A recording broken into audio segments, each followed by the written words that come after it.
Detective Kendra Ellison stood perfectly still as Officer Blaine Hargrove's hand drifted toward his holster. His voice cut through the warm morning air like a blade. "Move along," he said. "We don't need your kind loitering where families are trying to enjoy themselves." Around them, parents at the Little League field stopped their conversations mid-sentence. Children clutched their baseball gloves, eyes wide with uncertainty. Someone's phone camera swiveled toward the unfolding scene, capturing every moment. Kendra's gym bag lay open on the dusty ground, its contents spilled like evidence at a crime scene. A water bottle, protein bars, training manuals with federal seals barely visible. Blaine's partner circled behind her, hand hovering near her taser. Kendra kept her hands visible, her breathing measured and controlled. She had been accused of crimes before, but never simply for existing in a public space. Have you ever been treated as suspicious for doing something completely ordinary and realized that your very presence was considered evidence of wrongdoing? Earlier that morning, Detective Kendra Ellison had arrived at Milbert Township's Lincoln Park baseball complex. The sun had barely crested the tree line. Dew still clung to the outfield grass. She carried her black tactical duffel, the same one she had used for years, and a professional clipboard with laminated pages tucked inside a leather case. This was not her first visit to the facility. She had studied the layout online, reviewed the field permit applications, and coordinated with the township's recreation department. That day marked the final preparation before the upcoming youth training clinic. Kendra ran these clinics across Michigan, teaching conflict resolution and critical thinking to kids who dreamed of careers in law enforcement. She set her bag on the aluminum bleachers near third base. The small FBI Training Academy patch on the side pocket faced inward, barely noticeable. Inside the bag's main compartment sat her laminated field permit, valid through December, issued by Milbert Township itself. Her federal credentials holder rested in the side pocket next to her personal phone. Kendra pulled out her clipboard and began walking the perimeter. She noted sight lines, emergency exits, and shade coverage. After completing her assessment, she settled onto the bleachers to review her training curriculum. These real-life stories of community policing successes would anchor the session. A silver Ford Explorer with municipal plates pulled into the parking lot. A woman in her 40s stepped out, noticed Kendra, and paused. She stared for nearly half a minute before returning to her vehicle. Kendra watched her make a phone call, gesturing toward the field. Officer Blaine Hargrove arrived shortly after. His patrol car rolled slowly through the lot, tires crunching on gravel. He parked at an angle that blocked the main exit. His partner, Officer Lila Vargas, emerged from the passenger side. Both approached with hands near their duty belts. Blaine spoke first, his tone already accusatory. "Ma'am, we've had reports. This is a family area. What's your business here?" Kendra stood calmly, her hands visible. "Good morning, officers. I'm preparing for a youth training clinic scheduled for tomorrow. I have my field permit right here." She reached slowly for her bag. Blaine's hand shot up. "Stop. Don't move. I'm reaching for my documentation," Kendra explained, her voice level. "It's in the front pocket." Blaine stepped closer, his boots scuffing the concrete. "Anyone can print fake permits online. We need to see some ID." Kendra retrieved her wallet carefully, extracting her driver's license. As she pulled it free, her federal credentials holder became partially visible, a leather case with an embossed eagle and the letters FBI in small gold print along the edge. Blaine snatched her license without examining the credential case. He glanced at the ID, then back at Kendra. "This says Detroit. You're 40 minutes from home. What are you really doing here?" "I live in Detroit," Kendra confirmed. I work throughout the state. My permit specifies I don't need a story. Blaine interrupted. He turned to Leela. Check her bag. Leela hesitated, then began emptying the duffel's contents onto the bleachers. A water bottle rolled onto the ground. Training manuals spilled out, their covers showing federal seals and behavioral analysis frameworks. A small notebook filled with lesson plans. A first aid kit. Blaine picked up one of the manuals, flipped through a few pages, and dropped it. You think carrying government books makes you legit. These touching stories about training don't mean anything. Kendra's phone buzzed. The caller ID flashed FBI, Detroit Field. She reached for it instinctively. Blaine's hand clamped around her wrist. Don't even think about it. That's my office. Kendra said quietly. I need to answer. Blaine seized the phone and silenced it. You can call whoever you want from the station. Right now. You're being detained for trespassing and suspicious activity. Kendra felt her pulse quicken, but kept her expression neutral. Officers, I have federal credentials in my bag if you'd examine them. Blaine waved dismissively. Fake badges are all over the internet. You think I'm stupid. People like you always have elaborate cover stories. Behind them, a white SUV pulled into the lot. A woman named Rachel Bennett, mother of 3, stepped out with her youngest daughter. She had come to reserve good bleacher seating for the later game. Rachel noticed the scene immediately and pulled out her phone. Blaine spotted her filming. Ma'am, delete that video. This is official police business. Rachel kept recording. I'm on public property. I'm documenting what I see. I said delete it. Blaine snapped. Or I'll cite you for obstruction. Rachel did not lower her phone. You're detaining someone for sitting on bleachers. I'm capturing it. Blaine muttered something to Leela, who radioed for backup. Kendra remained motionless, her mind cataloging every detail. Badge numbers, exact phrasing, the angle of Blaine's body camera, which she noticed was angled downward, not capturing his face or hers properly. 2 more patrol cars arrived. Sergeant Victor Langford, Blaine's watch commander, emerged from the lead vehicle. He was a veteran with a reputation for backing his officers without question. Victor surveyed the scene. What have we got? Blaine gestured toward Kendra. Suspicious person. Refused to leave when asked. Claims she has permits and credentials, but nothing checks out. I'm recommending we bring her in for processing. Victor looked at Kendra for the first time. His expression hardened. She fits the description from the call. Better safe than sorry. Description of what? Kendra asked evenly. I'd like to hear exactly what I'm suspected of doing.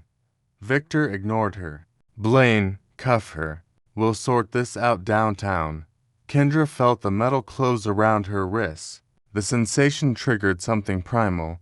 A flash of rage she forced down immediately. Her voice stayed calm. I want this on body camera. All of it. Blaine smirked. Oh, it is. You're going to look real stupid when this is over. As they guided her toward the patrol car, Kendra spoke once more, loud enough for Rachel's camera to catch. My name is Detective Kendra Ellison. Remember that name. Blaine pushed her head down as she entered the vehicle. Save the theatrics. Nobody cares. The patrol car's interior smelled of disinfectant and old coffee. Kendra sat in silence as Blaine drove toward the station, Leela in the passenger seat. Neither officer spoke. The radio crackled with routine traffic. A fender bender on Route 9, a noise complaint on Maple Street. They arrived at Millbrook Township Police Department headquarters, a squat brick building with narrow windows and an American flag hanging limp in the still air. Blaine parked in the bay reserved for processing. As Kendra stepped out, still handcuffed, she noticed 3 things. The security camera above the entrance was angled perfectly to capture her arrival. The building's cornerstone read dedicated to service and justice. 1987. And a small group of officers stood near the side entrance, watching. Inside, fluorescent lights buzzed overhead. Blaine removed Kendra's handcuffs only to handcuff her to a metal ring bolted to a processing table. A desk sergeant, a balding man in his 60s, barely looked up from his paperwork. Name, Blaine said, pulling out a form. Kendra Elizabeth Ellison. She provided her Detroit residence. Blaine wrote slowly, his pen scratching across carbon paper. Every few seconds, he glanced at her as if expecting her to confess something. "Why were you at Lincoln Park?" he asked. "I told you I'm conducting a youth training clinic tomorrow. I had a field permit." Blaine's jaw tightened. "Where's this permit now?" "In my bag." "Which you took." He left the room without responding. Leela remained standing near the door, her arms crossed. She looked uncomfortable, but said nothing. Kendra met her eyes once and Leela glanced away. Meanwhile, Rachel Bennett's video had begun circulating. She posted it to the Millbrook Township Community Facebook group. The caption read, "Black woman arrested at Lincoln Park for sitting on bleachers. Officers refuse to check her permit. This is wrong." The post gained hundreds of reactions and comments quickly. Most were supportive. "This is disgusting. I know her. She's a trainer.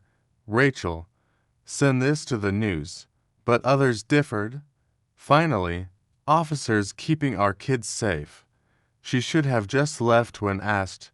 Why was she there so early?" "Suspicious," a parent named Thomas Reyes commented. "Wait, I recognize her. She gave a presentation at my son's school last year.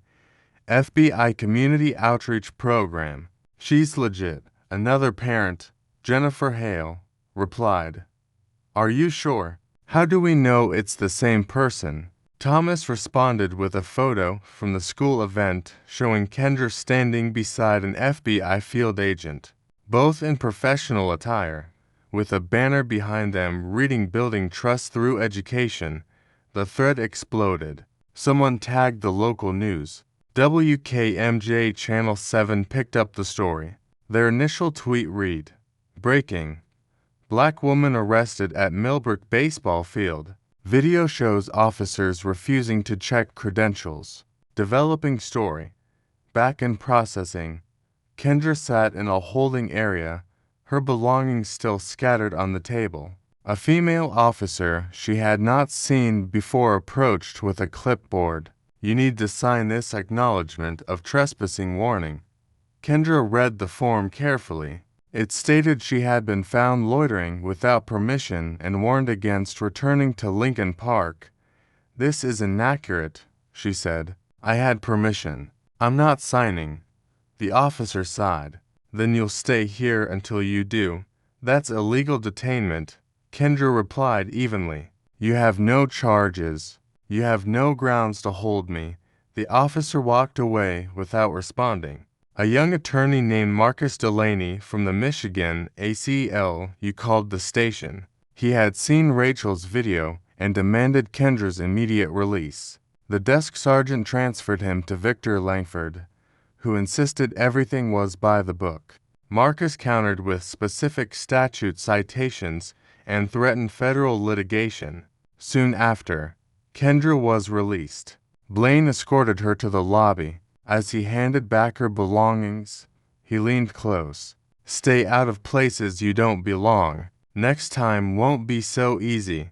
Kendra took her bag without responding. She walked through the front doors and stopped. 19 people stood in the parking lot holding handmade signs. "Justice for Kendra. Check the permit next time. Black lives are not suspicious." Rachel Bennett stood at the front of the group. When she saw Kendra, tears welled in her eyes. "We couldn't just do nothing." Kendra's composure cracked for the first time. Her eyes glistened, but her voice stayed steady. "Thank you. This won't happen again. Not to me. Not to anyone." She pulled out her phone. photographed the police station from 3 angles, and made 1 call. The person on the other end answered immediately. Kendra spoke for sentences, then hung up. Inside the station, Blaine watched through the window. He turned to Leela, another one who learned her place. Leela's voice was quiet, almost a whisper. "Blaine, what if those credentials were real?" He laughed. "Then she'd have said something. Relax." Several days later, four black SUVs with government plates lined the visitor spaces at the station. Blaine pulled into the lot for his shift. His stomach tightened slightly, but he dismissed it. Probably some joint task force meeting. When he reached his locker, his hand froze on the handle. A federal evidence seal covered the lock. Bright yellow tape with black lettering. "Do not tamper. Federal investigation." A voice behind him said, "Officer Hargrove." He turned.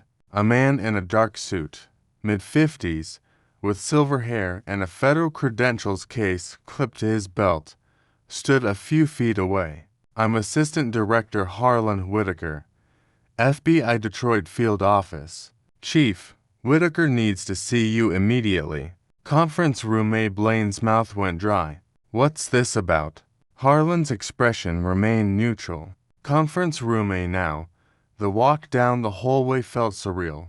Other officers stared as Blaine passed. The station's usual morning energy had been replaced by tense silence. Everyone knew something big was happening.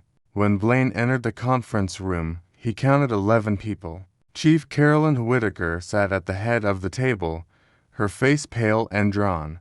Beside her sat a woman in her 30s with a Department of Justice lanyard. A man in Michigan State Police uniform with captain's bars. Two FBI agents Blaine did not recognize, an internal affairs investigator, Union President Frank Donnelly, and Kendra Ellison. She sat near the center of the table, no longer in casual athletic wear. She wore a charcoal suit, crisp white blouse, and federal credentials displayed opally on her belt. Her expression was calm, almost serene. Blaine's legs felt weak. He remained standing near the door. Harlan gestured to an empty chair. "Sit down, Officer Hargrove." Blaine sat. His hands trembled slightly, so he folded them in his lap. Harlan opened a leather portfolio. "Officer Hargrove, do you know who Detective Kendra Ellison is?" Blaine glanced at Kendra, then back at Harlan. "That's the woman from the other day. We responded to a suspicious person call at Lincoln Park.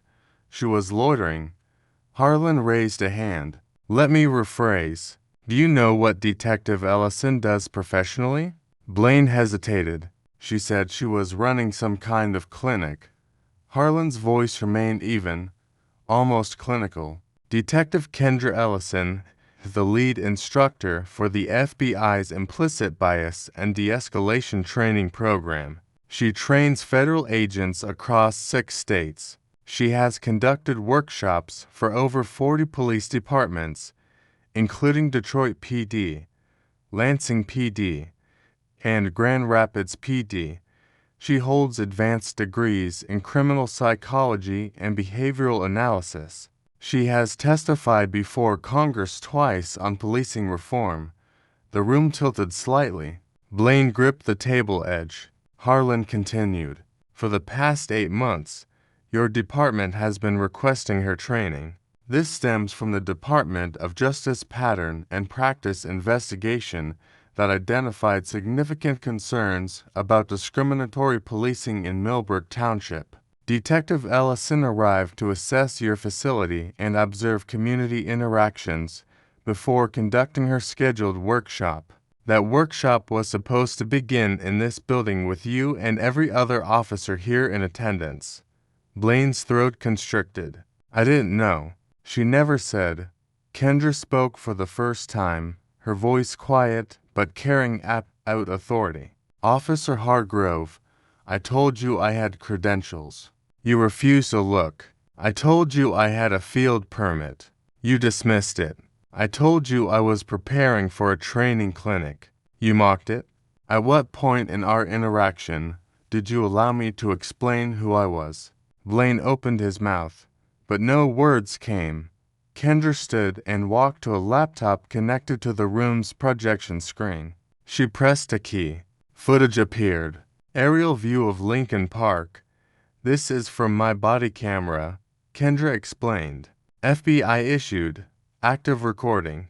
You never asked me if I was wearing one. You assumed I wasn't. The footage rolled.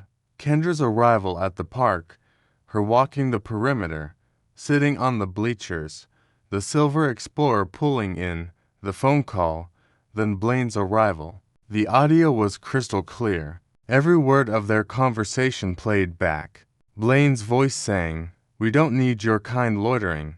His refusal to examine the permit. His dismissal of her credentials as fake. Kendra paused the video. 47 minutes of footage, every second documented. She advanced to another clip.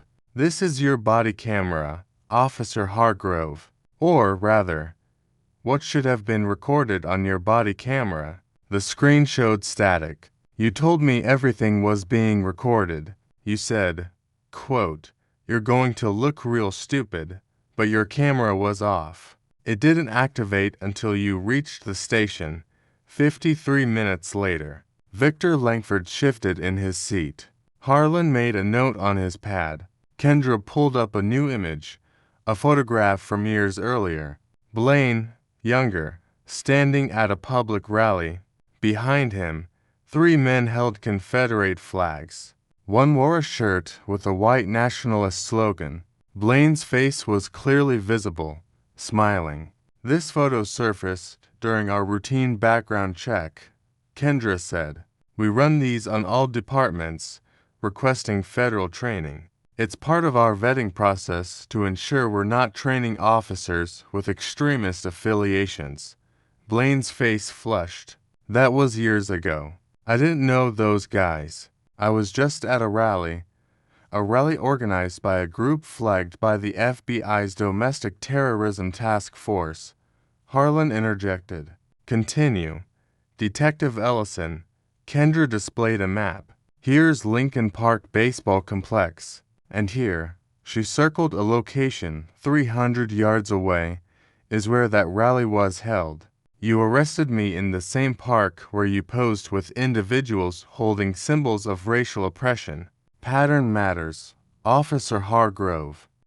The DOJ attorney spoke up, her voice crisp and formal. Officer Hargrove, over the next 2 hours, will be presenting comprehensive evidence of a pattern and practice violation. But let's address your immediate legal exposure. You detained a federal agent without cause. You refused to verify offered credentials. You ignored a valid municipal permit. You filed a false report stating Detective Ellison was argumentative when video evidence shows she was cooperative. You claimed your body camera was active when it wasn't. Each of these actions violates federal civil rights statutes. Blaine's union rep, Frank Donnelly, leaned forward. My client was responding to a 911 call. He had reasonable suspicion. Kendra cut in. The 911 call came from an anonymous source. No description was provided. The caller said only, "There's a black woman at the field. Seems suspicious." That was the entire report. Officer Hargrove arrived and immediately escalated without conducting any investigative inquiry. She pulled up the dispatch audio. A female voice said exactly what Kendra had quoted. Nothing more. Harlan folded his hands. Officer Hargrove, this isn't just about you, but you're the catalyst. This department has a documented history of discriminatory stops, excessive force against people of color, and a culture that protects officers who engage in biased policing. You had an opportunity to do your job correctly. Instead, you demonstrated precisely why this department needs federal intervention. Chief Carolyn Whitaker finally spoke, her voice barely above a whisper. Blaine, is there anything you want to say? Blaine's mind raced through possible defenses. He was following protocol. He was protecting the community. He was doing his job. But every excuse died before reaching his lips. The footage did not lie. The data did not lie. I thought I was doing the right thing, he managed. Kendra sat back down, her eyes locked on his. You saw a black woman and created your own narrative. You didn't ask questions. You didn't verify facts. You saw what you expected to see. That's not policing, Officer Hargrove. That's prejudice with a badge. The room fell silent. Outside. The morning shift change was underway. Officers arriving. Patrol cars leaving. The ordinary rhythm of a morning in Millbrook Township. But inside the conference room, everything had changed. Harlan closed his portfolio. We'll take a 15-minute break. When we return, we'll present the full evidentiary record and discuss next steps. As people filed out, Blaine remained seated, staring at his hands. Leila Vargas, who had been sitting quietly in the back, approached him. Blaine, I'm testifying. I'm telling them everything. I should have stopped you. I didn't, but I won't stay silent now.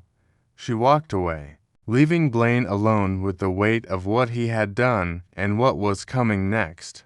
Several days later, the conference room in the Detroit Federal Building held a meeting that would determine Millbrook Township's future. The space was larger, with floor-to-ceiling windows overlooking the city skyline. 14 people sat around a massive oak table. The federal contingent arrived first. FBI Regional Director Naomi Caldwell, 3 attorneys from the DOJ Civil Rights Division, 2 analysts from the Office of Community-Oriented Policing Services, and Kendra Ellison. They arranged thick binders and laptops with practiced efficiency. Millbrook Township's delegation entered. Chief Carolyn Whitaker, City Attorney Robert Ellison, 2 Assistant City Attorneys, Union President Frank Donnelly, his lawyer, and Blaine Hargrove with his union-appointed counsel.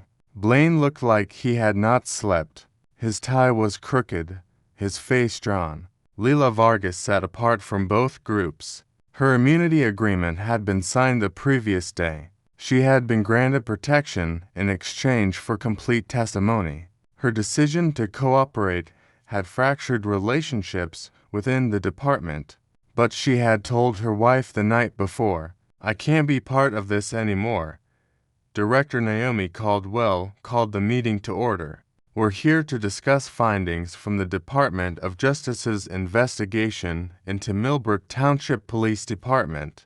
This investigation was initiated following a pattern and practice inquiry and accelerated at recent events. Let's begin.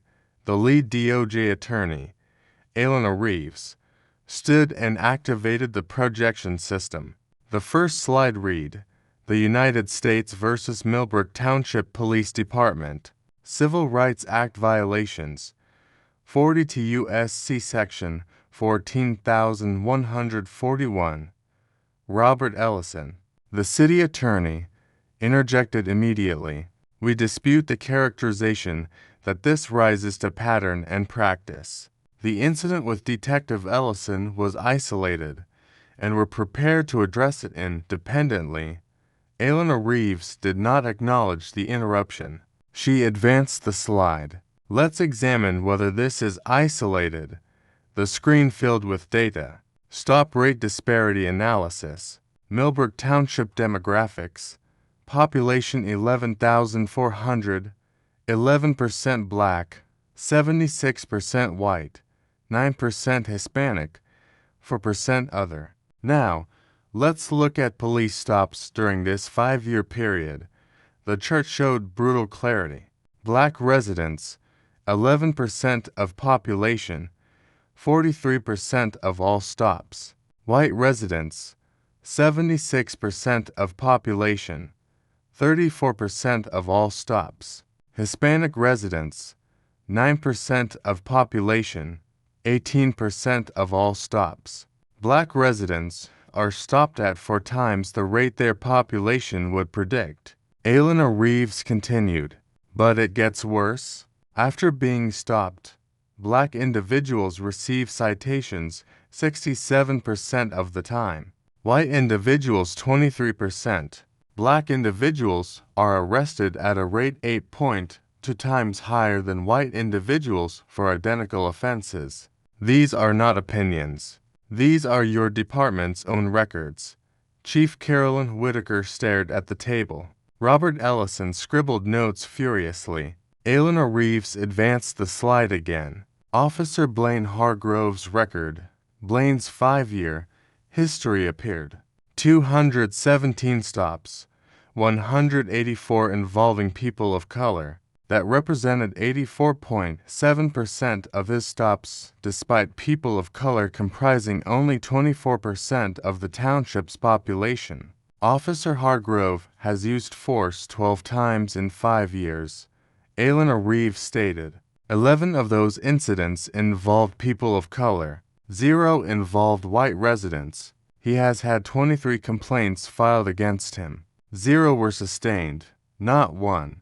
Meanwhile, the township has paid $340,000 settling lawsuits related to stops where Officer Hargrove was the primary officer. That's taxpayer money compensating for constitutional violations. Frank Donnelly spoke up. High complaint rates don't prove misconduct. Some officers work high-crime areas. Officer Hargrove's beat includes Lincoln Park. Eleanor Reeves interrupted. A recreational area with below-average crime rates. Next slide. Internal communications filled the screen. Text messages obtained via federal subpoena. Blaine's phone number was highlighted. The first message sent to fellow officers the day of Kendra's detention read, "Another one off the streets. Kept the park clean today." A group chat named Cleanup Crew appeared next. 7 officers were members. The messages showed memes mocking arrestees, jokes about thinning the herd, and comments celebrating aggressive stops. One message from Officer Mateo Rodriguez read, "Blaine got another one today. Park security stays winning." Sergeant Victor Langford's email appeared next, sent to Chief Whitaker 3 months earlier. "We've had complaints about over-policing in minority neighborhoods." My response, "Better over-police than under-protect our taxpayers. We're here to serve the people who fund us." The room was silent except for the hum of the projector. Kendra stood. She had remained quiet until now, but her presence commanded immediate attention. "I'd like Officer Vargas to provide her testimony." Leela walked to the front of the room. Her hand shook slightly, but her voice was clear. "I arrived at Lincoln Park with Officer Hargrove. Before we exited the vehicle," Blaine said, and these are his exact words, "Let's make this quick. She either run or give us a reason." I asked what he meant. He said, "They always do." Leela's voice wavered, but she continued. "When we approached Detective Ellison, she was cooperative. She offered her field permit immediately." Blaine refused to look at it. I asked him why. He said, "They always have fake paperwork." When I suggested we call the Recreation Department to verify her permit, he told me it was a waste of time. He said, "Look at her. She doesn't belong here." Blaine's lawyer started to object, but Leela raised her hand. "I'm not finished." When Detective Ellison showed her federal credentials holder, I saw it clearly. I told Blaine. He said, "Fake badges all over the internet. Don't be naive. I should have insisted we verify them. I didn't. I was afraid of contradicting my training officer. That's my responsibility, and I own it. But I won't lie about what happened." Leela sat down. Blaine stared at the table, his jaw clenched. Eleanor Reeves returned to the presentation. "We now present the Department of Justice's formal resolution offer." 2 paths appeared on screen. Option A, Consent Decree, Federal Oversight. Duration, 5 years under federal court monitoring. Complete policy review and rewrite by independent experts. Quarterly compliance audits. Estimated cost $4.7 million over 5 years.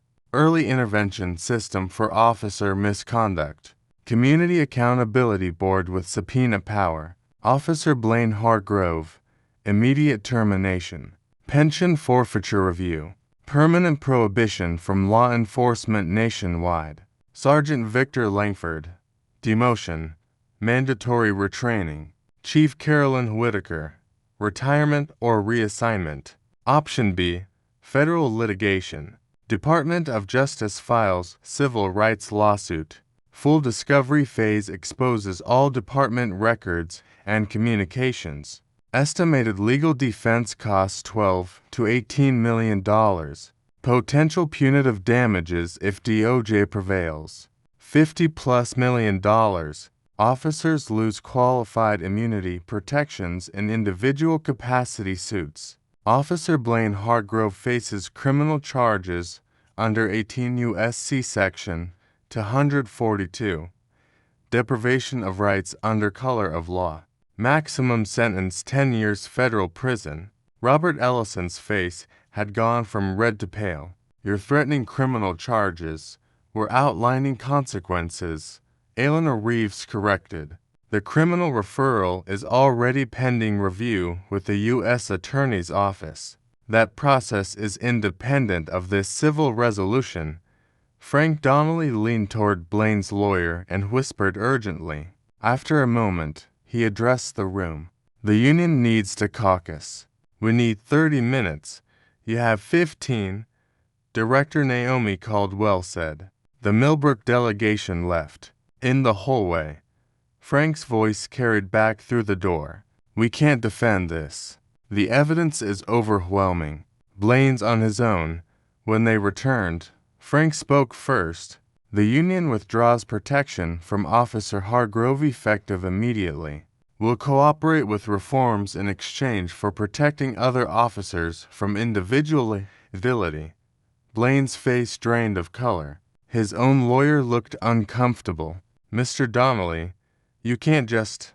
I can and I am, Frank said coldly.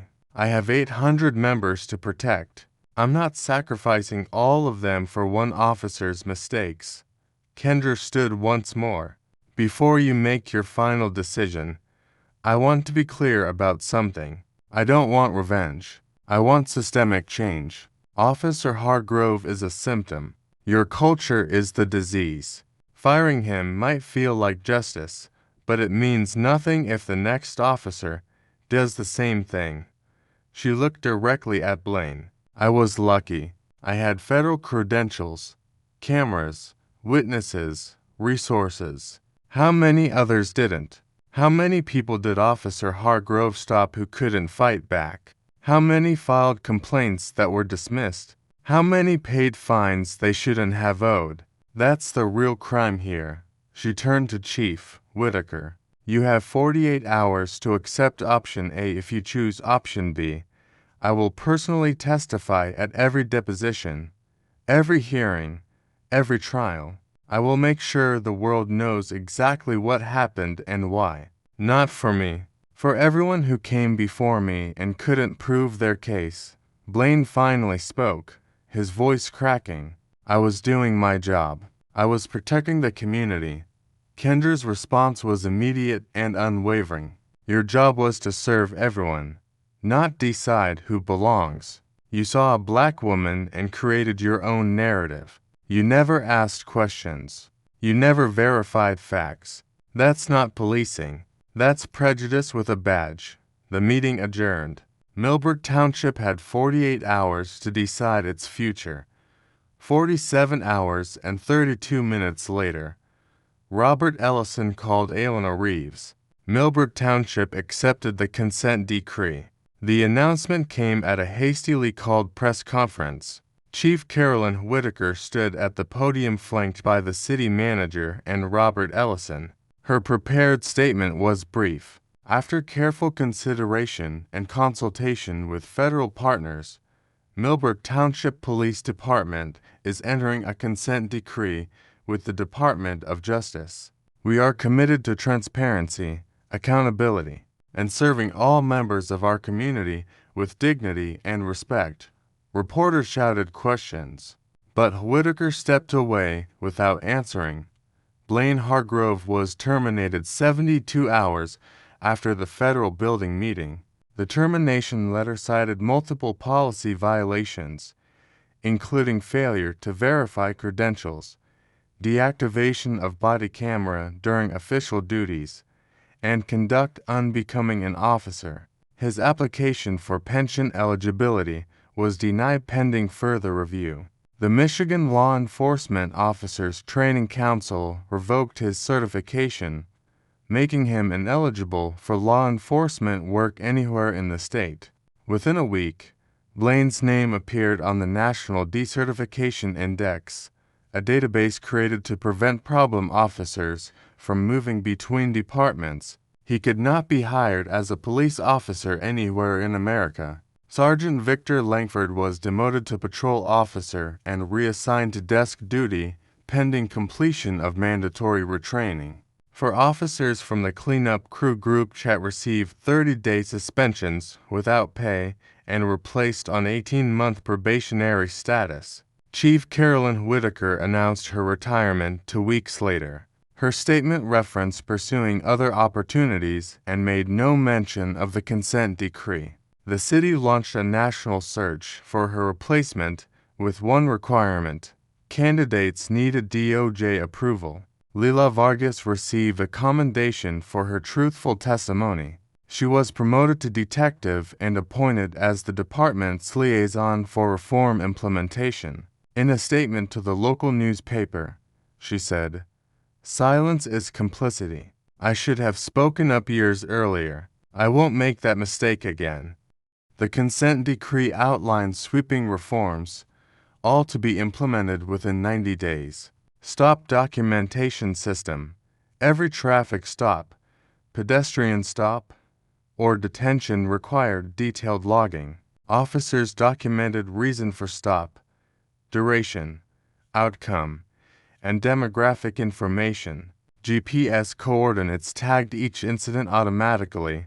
Supervisors reviewed reports within 24 hours. The system flagged patterns. If an officer stops disproportionately targeted one demographic group, mandatory review triggered. Credential verification protocol. Officers were required to verify all credentials offered during any stop. Federal and state databases were checked before any arrest.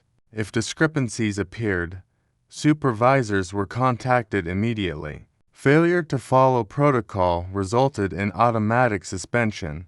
Community Accountability Board, 11 civilian members, selected to reflect township demographics, reviewed every complaint filed against officers. The board had subpoena power and recommended disciplinary action.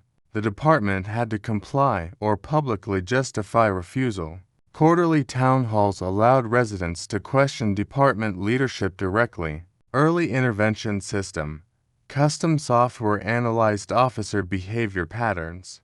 The algorithm flagged concerning trends: disparate stop rates, multiple complaints, use of force frequency above departmental average. 3 flags triggered mandatory counseling and retraining. 6 flags initiated decertification review. Technology upgrades included body cameras that activated automatically when officers exited vehicles or drew weapons.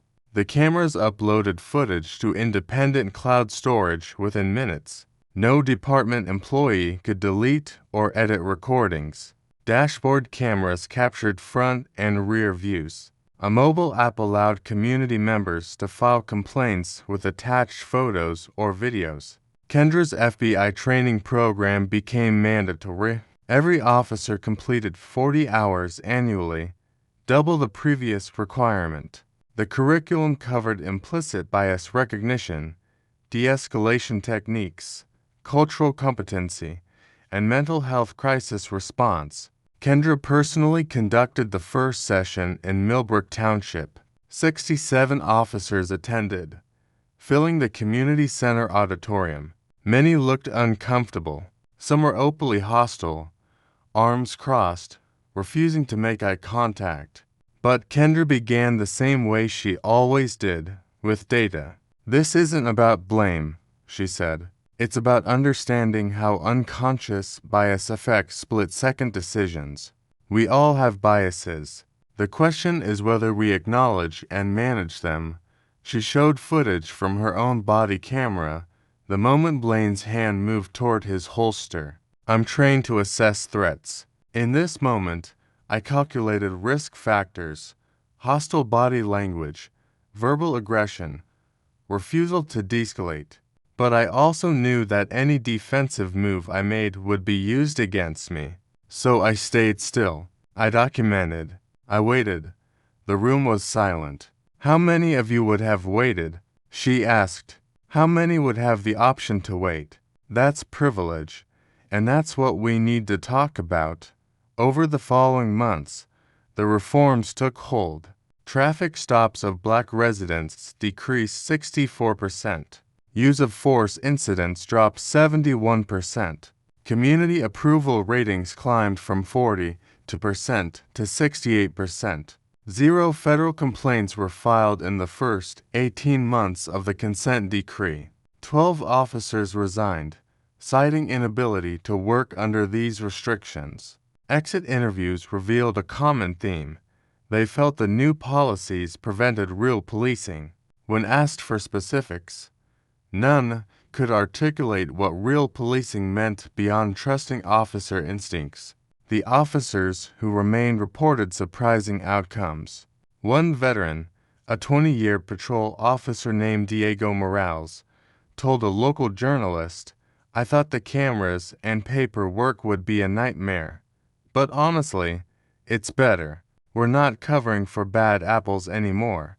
When someone screws up, we address it. The good cops aren't punished for the bad ones' mistakes." Kendra's work expanded nationally. 47 police departments requested her training after the Millbrook case gained attention. The FBI promoted her to National Training Director for Bias, Recognition, and Community Policing. She advised DOJ on 12 active consent decrees and testified before a congressional subcommittee on police reform legislation.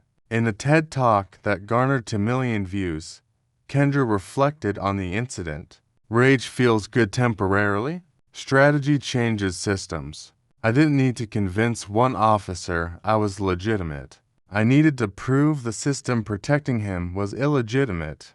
18 months after her arrest, Kendra returned to Lincoln Park Baseball Complex.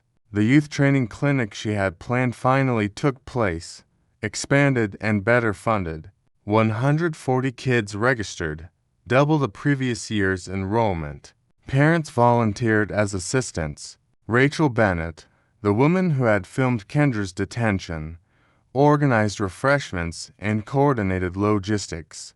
When Kendra arrived, Rachel hugged her tightly. "You changed this town," she whispered. Kendra smiled. "We changed it. You pulled out your camera when it mattered." The clinic focused on critical thinking, conflict resolution, and understanding law enforcement as a career. Kendra brought guest speakers, FBI agents, civil rights attorneys, community organizers, and Lila Vargas, who shared her story of choosing truth over loyalty. Local news covered the event. The segment aired with the headline, "From Arrest to Advocate: How One Incident Transformed a Township." The reporter interviewed parents, kids, and Kendra herself. "What do you want people to learn from what happened?" the reporter asked. Kendra considered the question carefully. Being right isn't enough. Being prepared, strategic, and focused on long-term change, that's power. "I had cameras, credentials, witnesses, and patience. Most people don't have all those things. That's why systemic change matters more than individual justice." The reporter pressed further. "Do you forgive Officer Hargrove?" "Forgiveness is personal," Kendra said. "What I care about is whether the system learned, whether the next black woman sitting on bleachers will be treated with dignity, whether officers pause and verify before they assume. That matters more than one man's apology. Blaine Hargrove watched the newscast from his new apartment 3 states away. He had found work in construction, manual labor, that paid a fraction of his previous salary. His marriage had ended. His ex-wife told the divorce mediator she could not reconcile who he was with who she thought he was. No criminal charges were ever filed. The U.S. Attorney's Office determined the case met civil rights violation thresholds, but declined prosecution, focusing resources instead on the broader consent decree. Blaine lived with the knowledge that his actions had triggered federal intervention, cost his town millions, and ended careers. He never issued a public statement. Kendra's impact continued rippling outward. The Michigan State Legislature passed the Credential Verification Act, requiring all law enforcement officers to verify any credentials offered during stops. 5 townships adopted Millbrook's Accountability Board model. A federal grant program funded replication of the reforms in 30 cities nationwide. Kendra published research in the Journal of Criminal Justice, Implicit Bias in Law Enforcement, a data-driven analysis of stop patterns and intervention effectiveness. The paper became required reading in police academies and law schools. She also testified before Congress advocating for a national use of force database and mandatory bias training for all federally funded departments. Her testimony included the video from Lincoln Park. Lawmakers from both parties praised her composure and expertise. But Kendra carried scars. She attended therapy regularly, working through PTSD from the detention. Public spaces sometimes triggered hypervigilance. She struggled with trust, particularly around local police. In one session, her therapist asked how she coped. "I remember why it mattered," Kendra said. "The outcome justified the trauma. If my experience prevents someone else's trauma, it was worth it." Her message to others facing discrimination remained consistent. Document everything. Stay calm. Build your case. Use the system against itself. Power respects strategy, not anger. And for those watching these real-life stories unfold, for those who have witnessed injustice or experienced it themselves, Kendra offered this: your voice matters. Your witness matters. Pull out your camera. File the complaint. Tell your story. Systemic change happens when enough people refuse to stay silent. Black stories like Kendra's remind us that touching stories of resilience aren't just inspirational. They are instructional. They teach us that the best stories, the ones where truth defeats injustice, require documentation, patience, and unwavering focus on lasting reform. Kendra Ellison's story is one of thousands. How many people face the same bias without federal credentials to protect them, without cameras, without witnesses who will risk discomfort to document injustice? Your engagement matters. Here's how you can contribute to change. Share your experience. Comment below if you have witnessed or experienced profiling. Your story adds to the collective record. Every narrative builds pressure for reform. Spread awareness. Share this video. Algorithms reward engagement. Your share amplifies voices that challenge unjust systems. Hold systems accountable. Research your local police department's complaint process. Attend town council meetings. Ask about stop rate data. Transparency requires citizen pressure. Support reform. Learn about consent decrees in your region. Federal oversight works only if communities stay engaged. Subscribe for more. Next video profiles a teacher who dismantled a discriminatory school board using nothing but their own bylaws. We document stories where intelligence defeats injustice. Your comment is not just engagement, it is amplification. Your like is not just a metric, it is validation for those who need Kendra's toolkit.